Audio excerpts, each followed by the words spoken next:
नमस्कार दोस्तों, एक बार फिर से आप सभी का मैं बहुत बहुत स्वागत करता हूं। 2024 का लोकसभा चुनाव बेहद करीब है। सभी पार्टियां अपने स्तर पर तैयारी कर रही हैं।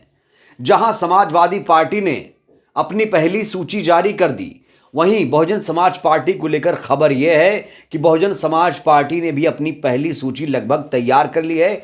बस फाइनल मुहर लगाना बाकी रह गया है।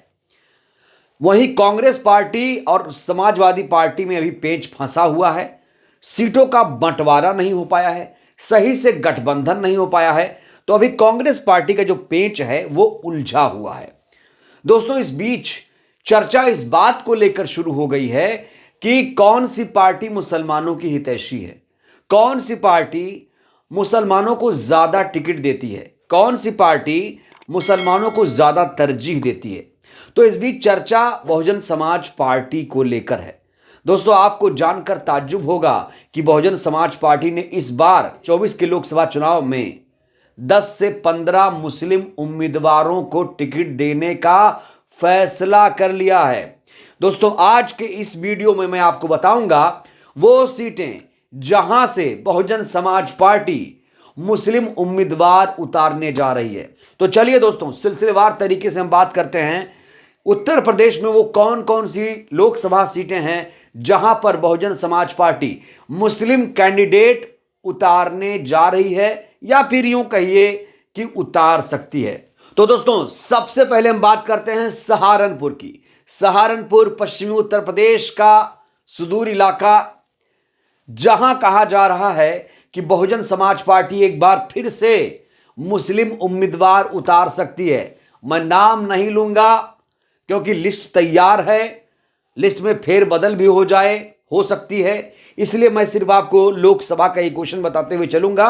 तो दोस्तों, सहारनपुर से बीएसपी एक बार फिर से मुस्लिम कैंडिडेट देने जा रही है। आपको याद दिला दूं, 2019 के लोकसभा चुनाव में फजलुर रहमान ने यहां से जीत दर्ज की थी, और इस बार भी बहुजन समाज पार्टी सहारनपुर से एक मुस्लिम चेहरा उतारने जा रही है। दोस्तों, अगर मैं सहारनपुर की बात करूं तो 1999 के लोकसभा चुनाव में पहली बार बीएसपी ने जीत दर्ज की थी, और जिसने इस सीट पर जीत दर्ज की थी वो एक मुस्लिम उम्मीदवार था। साथ ही साथ 2009 के लोकसभा चुनाव में भी बीएसपी ने सहारनपुर लोकसभा सीट जीती। 2019 में भी बीएसपी ने यहां से जीत हासिल की, और 2024 की तैयारी भी कुछ इसी तरीके की है। माना जा रहा है कि एक नया समीकरण बनाकर इस लोकसभा चुनाव को फतेह किया जाएगा। अगली सीट की बात करते हैं दोस्तों। अगली सीट है पश्चिमी उत्तर प्रदेश से ही अमरोहा लोकसभा सीट। अमरोहा वही लोकसभा सीट जहां से कुंवर दानिश अली बीएसपी के सांसद बने, हालांकि उन्हें पार्टी से निष्कासित कर दिया गया था। कुंवर दानिश अली पर आरोप था कि उन्होंने पार्टी विरोधी गतिविधियां की। वो कांग्रेस पार्टी, समाजवादी पार्टी के नेताओं से मिल रहे थे। किस वजह से मिल रहे थे, कहा जा रहा था कि इससे पीछे कारण था कि वो टिकट वहां से चाह रहे थे, लेकिन बड़ा झटका लग सकता है कुंवर दानिश अली को। कहा जा रहा है ना तो कांग्रेस से इनकी बात बन पाई है, ना तो समाजवादी पार्टी में इनकी बात बन पाई है। और तो और अब कहा जा रहा है कि अमरोहा से बीएसपी मुस्लिम उम्मीदवार उतारेगी। दोस्तों, आपको याद दिला दूं कि 1999 के लोकसभा चुनाव में एक मुस्लिम चेहरा राशिद अल्वी, आपने नाम सुना होगा, राशिद अल्वी ने 1999 में बीएसपी के टिकट पर जीत हासिल की थी। तो अमरोहा इस लिहाज से भी खास है, और 2019 में भी मुस्लिम उम्मीदवार ने अमरोहा पर फतेह किया था। दोस्तों, अगली सीट की बात करूं तो अगली सीट है संभल लोकसभा सीट। शफीकुर रहमान बर्क, भारत के सबसे वयोवृद्ध सांसद, सबसे बुजुर्ग सांसद। हालांकि बर्क साहब की तबीयत बहुत नासाज है, उम्र दराज भी हो चुके हैं, और ऐसे में माना जा रहा है वो इस बार चुनाव नहीं लड़ पाएंगे। तो दोस्तों, संभल की अगर मैं बात करूं तो संभल में बीएसपी मजबूत भी रही है। 1996 के लोकसभा चुनाव में बीएसपी के उम्मीदवार डीपी यादव ने संभल लोकसभा सीट से जीत दर्ज की थी। यहां तक कि 2009 के लोकसभा चुनाव में बीएसपी ने संभल लोकसभा सीट पर जीत दर्ज की थी। दोस्तों अगली लोकसभा सीट की बात करेंगे। अगली लोकसभा सीट है अयोध्या, जिसे फैजाबाद लोकसभा सीट के नाम से जाना जाता है। काफी हॉट सीट बन गई है राम मंदिर के निर्माण के बाद। ये जो अयोध्या लोकसभा सीट है, जिसे फैजाबाद लोकसभा सीट कागज में कहते हैं, ये सीट काफी हॉट हो चुकी है। और अयोध्या में खबर है कि अयोध्या में भी बीएसपी मुस्लिम चेहरा तलाश रही है या तलाश चुकी है। कोई मुस्लिम उम्मीदवार यहां से बीएसपी उतारना चाहती है। दोस्तों अयोध्या की बात करूं तो 2004 के लोकसभा चुनाव में मित्रसेन यादव ने, बीएसपी के उम्मीदवार ने, यहां से जीत दर्ज की थी। यानी इस सीट पर भी बसपा अपना प्रदर्शन कर चुकी है। तो अयोध्या में भी बसपा मुस्लिम उम्मीदवार उतार सकती है। दोस्तों अगले लोकसभा सीट की बात करेंगे। अगली लोकसभा सीट है अकबरपुर अर्थात अंबेडकर नगर लोकसभा सीट। अंबेडकर नगर लोकसभा सीट पर भी मायावती जी चाहती हैं कि मुस्लिम उम्मीदवार रहे। अंबेडकर नगर से भी बीएसपी मुस्लिम चेहरा उतार सकती है। दोस्तों अंबेडकर नगर सीट जो है मायावती के लिए बहुत खास सीट है। इसे एक तरह से कहा जाता है कि ये बीएसपी का गढ़ है। अंबेडकर नगर लोकसभा सीट से याद करिए, मायावती जी ने 1998 में जीत दर्ज की थी। उसके बाद साल 2004 के लोकसभा चुनाव में मायावती जी ने यहां जीत दर्ज की थी।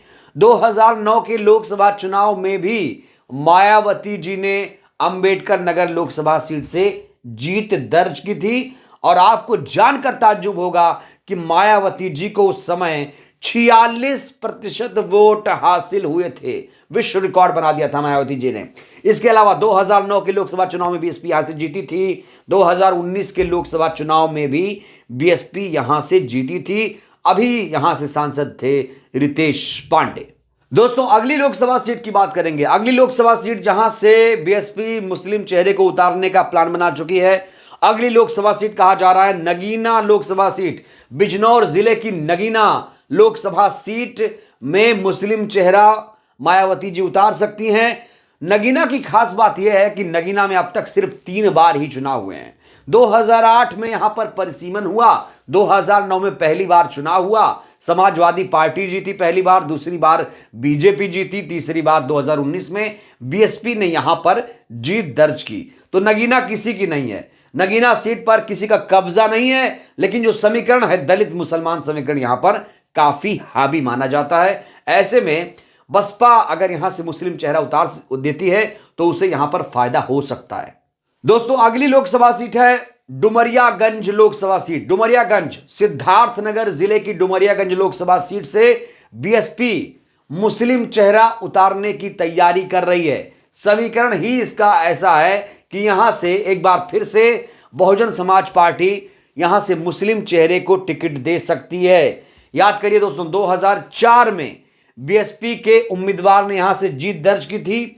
2009 में कांग्रेस के जगदंबिका पाल ने यहां से जीत दर्ज की थी। और 2014 का चुनाव बीएसपी के लिहाज से बहुत महत्वपूर्ण था। दोस्तों यही जगदंबिका पाल जो हैं, जिन्होंने 2009 के लोकसभा चुनाव में कांग्रेस पार्टी की तरफ से जीत दर्ज की थी, इन्होंने पार्टी छोड़ी, बीजेपी ज्वाइन किया और 2014 में ये फिर से यहीं से जीते। जगदंबिका पाल अब बीजेपी नेता हैं।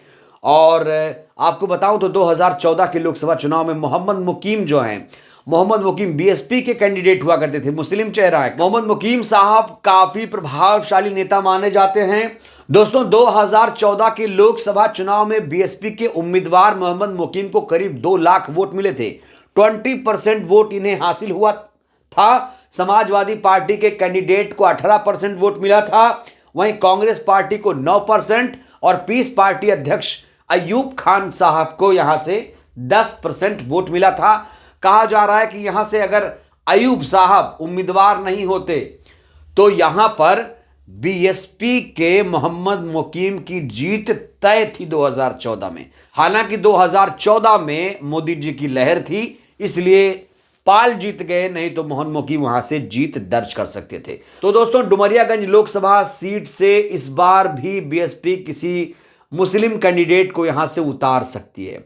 तो दोस्तों सहारनपुर, अमरोहा, संभल, अयोध्या, अंबेडकर नगर, नगीना, डुमरियागंज, ये वो सीटें हैं जहां से कहा जा रहा है कि मुस्लिम उम्मीदवारों को बसपा टिकट दे रही है। 10 से 15 ऐसी सीटें हैं जहां पर बसपा मुस्लिम कैंडिडेट उतारने की तैयारी कर रही है। तो दोस्तों, बीएसपी शायद उत्तर प्रदेश की इकलौती ऐसी पार्टी है जो सबसे ज्यादा मुसलमानों को टिकट देती है, चाहे नगर पंचायत चुनाव हो, चाहे विधानसभा चुनाव हो, चाहे लोकसभा का चुनाव हो। तो अगर बीएसपी मुसलमानों को टिकट देती है तो जाहिर तौर पर उसे मुसलमानों का वोट भी मिलना चाहिए, क्योंकि भाई जो पार्टी जितना मुसलमानों को टिकट देगी, मुसलमान भी उसे उतना ही वोट देने चाहिए। ये तो होना ही चाहिए। और मुसलमान देखते हैं इस बार किसकी तरफ जाएगा, ये बड़ा सवाल है। वो समाजवादी पार्टी की तरफ रहेगा या फिर बीएसपी में जाएगा, कांग्रेस पार्टी की तरफ जाएगा। बहरहाल दोस्तों, जो बहुजन समाज पार्टी की स्ट्रेटजी है उसको लेकर आप क्या सोचते हैं? बहुजन समाज पार्टी जिस तरीके से मुसलमानों को टिकट दे रही है, क्या ये उसका ये फैसला सही है? उसे क्या और टिकट देना चाहिए? इसको लेकर आप क्या सोचते हैं? अपनी प्रतिक्रिया आप लोग जरूर दीजिए। बहुत बहुत धन्यवाद, शुक्रिया। जय भारत, जय संविधान।